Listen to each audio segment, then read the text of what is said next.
നമസ്കാരം, ഞാൻ മധുബാലൻ. പുതിയ വീഡിയോയിലേക്ക് നിങ്ങൾക്ക് ഏവർക്കും സ്വാഗതം. ജീവിതത്തിൽ പ്രശ്നങ്ങളില്ലാത്ത ആൾക്കാരുണ്ടാവില്ല അല്ലേ? അവനവൻ്റെ പ്രശ്നങ്ങൾക്ക് പരിഹാരം കാണേണ്ടത് അവനവൻ തന്നെയാണ്.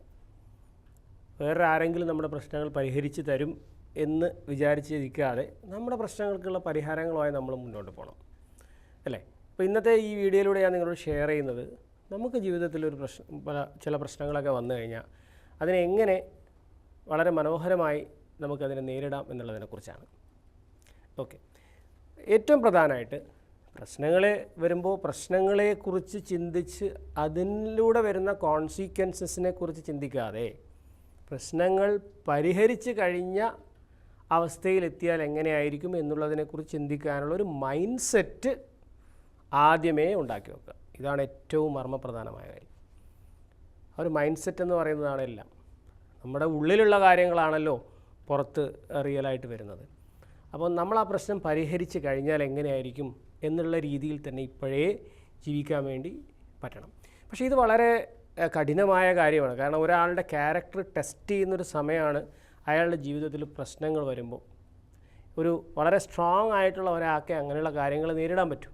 അല്ലാത്തവരെ സംബന്ധിച്ചിടത്തോളം പലരും ആത്മഹത്യയിലൊക്കെ പോയിട്ടുണ്ട്. കാരണം മറ്റുള്ളവരെന്ത് വിചാരിക്കും അല്ലെങ്കിൽ നാട്ടുകാരെന്ത് പറയും എന്നുള്ളതിനെക്കുറിച്ചുള്ള പേടി കാരണമാണ് പലരും ഇങ്ങനെയുള്ള അവസരങ്ങളിലേക്കൊക്കെ ആത്മഹത്യയിലേക്കൊക്കെ പോകുന്നത്. സത്യത്തിൽ പ്രശ്നം പരിഹരിച്ച് കഴിഞ്ഞാൽ ഞാൻ എങ്ങനെയായിരിക്കും എന്നുള്ള രീതിയിലായിരിക്കണം നമ്മൾ ജീവിക്കുന്നത്. അപ്പോൾ അതിനുള്ള പരിഹാരവും വരും. എങ്ങനെ എന്നുള്ളതിനേക്കാളും എനിക്ക് എന്താണ് വേണ്ടത് എന്നുള്ളതിനാണ് നമ്മൾ പ്രാധാന്യം കൊടുക്കേണ്ടത്. പിന്നീട് നമുക്ക് ചെയ്യാൻ വേണ്ടി പറ്റുന്ന വളരെ അത്ഭുതകരമായിട്ട് ഞാൻ എൻ്റെ നിരീക്ഷണത്തിലൂടെ കണ്ടൊരു കാര്യം, നമ്മൾ മറ്റുള്ളവരെ സഹായിക്കാൻ വേണ്ടി കൂടുതലായിട്ട് ഇങ്ങനെയുള്ള സാഹചര്യങ്ങളിൽ ഇറങ്ങണം. ഇങ്ങനെയുള്ള നമ്മൾ വളരെ പ്രശ്നങ്ങളിലും സങ്കീർണതകളിലും പെട്ട് നിൽക്കുമ്പോൾ നമുക്കെന്താ പറയുക, ഒന്ന് പ്രോപ്പറായിട്ട് ശ്വാസം വിടാൻ പോലും പറ്റാത്ത അവസ്ഥയിൽ പോലും നമ്മൾ നിൽക്കുന്ന സമയത്ത് നമ്മുടെ മനസ്സിനെ ഒന്ന് കാമാക്കിക്കൊണ്ട് ശാന്തമാക്കിക്കൊണ്ട് ഒന്ന് ബ്രേക്ക് എടുത്തുകൊണ്ട് നമ്മൾ പുറത്തോട്ട് ഇറങ്ങിക്കഴിഞ്ഞാൽ ചെറുത് മുതൽ വലുതായിട്ടുള്ള പ്രശ്നങ്ങളൊക്കെ നേരിടുന്ന ഒരുപാട് പേരെ നിങ്ങൾക്ക് ചുറ്റും കാണാൻ വേണ്ടി സാധിക്കും. നിങ്ങളുടെ സുഹൃത്തുക്കളായിരിക്കും, ബന്ധുക്കളായിരിക്കും, അങ്ങനെ പലരും. അപ്പോൾ അങ്ങനെയുള്ളവരെ നിങ്ങൾ സഹായിക്കാൻ വേണ്ടി ശ്രമിക്കുമ്പോൾ നിങ്ങളതായിട്ടുള്ള രീതിയിൽ സാമ്പത്തികമായിട്ടല്ലാതെ പല രീതിയിലൊക്കെ പല കാര്യങ്ങളും നമുക്ക് അവരെ സഹായിക്കാൻ പറ്റുമല്ലോ. അങ്ങനെയുള്ള സഹായങ്ങളിലൂടെ അവർക്ക് ജീവിതത്തിൽ വലിയ മാറ്റങ്ങൾ വരും. എൻ്റെ ഒരു ഉദാഹരണം ഞാൻ പറയാം.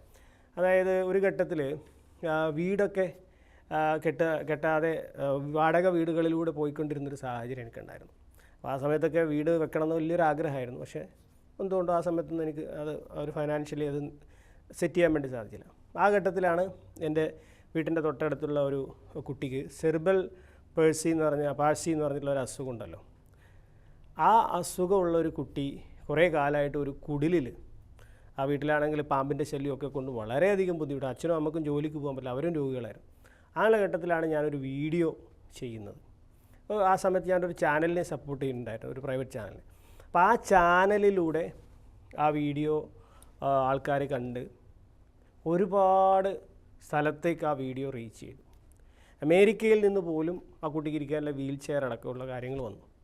വിത്തിൻ ഒരു 6 മാസത്തിനുള്ളിൽ ആ കുട്ടിക്ക് ഒരു വീട് കെട്ടിക്കൊടുക്കാനൊക്കെ സാധിച്ചു. എന്നുവെച്ചാൽ വീട് കെട്ടിക്കൊടുക്കുന്നതിലേക്ക് ഫൈനാൻഷ്യലി എനിക്ക് സഹായിക്കാൻ പറ്റിയില്ലെങ്കിലും മനസ്സറിഞ്ഞ് ആ കുട്ടിക്കൊരു സഹായം വേണമെന്ന് ആഗ്രഹിച്ച് നമ്മളൊരു വീഡിയോ ചെയ്തപ്പോൾ ആ വീഡിയോയിലൂടെ അവരുടെ അക്കൗണ്ടൊക്കെ ഷെയർ ചെയ്തിട്ടുണ്ടായിരുന്നു. അവർക്ക് ലക്ഷക്കണക്കിന് രൂപ കിട്ടി. അവർക്ക് വീട് വെക്കാൻ സാധിച്ചു. ആ കുട്ടിക്ക് കുറച്ച് നാളെങ്കിലും ആ വീട്ടിൽ സ്വസ്ഥമായിട്ട് കഴിയാൻ സാധിച്ചു. ഒരു 1.5 വർഷത്തിനുള്ള ആ കുട്ടി ഈ ലോകത്തോട് വിട പറഞ്ഞു. പക്ഷേ അതിന് ശേഷമാണ് എനിക്ക് സത്യം പറഞ്ഞ ഒരു വീട് വെക്കാനുള്ള വഴി തെളിഞ്ഞു വന്നതെന്നുള്ളതാണ്. എന്നാൽ അങ്ങനെ എനിക്കൊരു വീട് വെക്കാനുള്ള വഴി ഉണ്ടാവണേ എന്ന് ആഗ്രഹിച്ചു കൊണ്ടൊന്നുമല്ല ഞാൻ ആ കുട്ടീനെ സഹായിച്ചത്. എനിക്ക് സത്യത്തിൽ അന്ന് സാമ്പത്തികമായിട്ട് ആ കുട്ടിയെ സഹായിക്കാൻ പറ്റിയില്ല.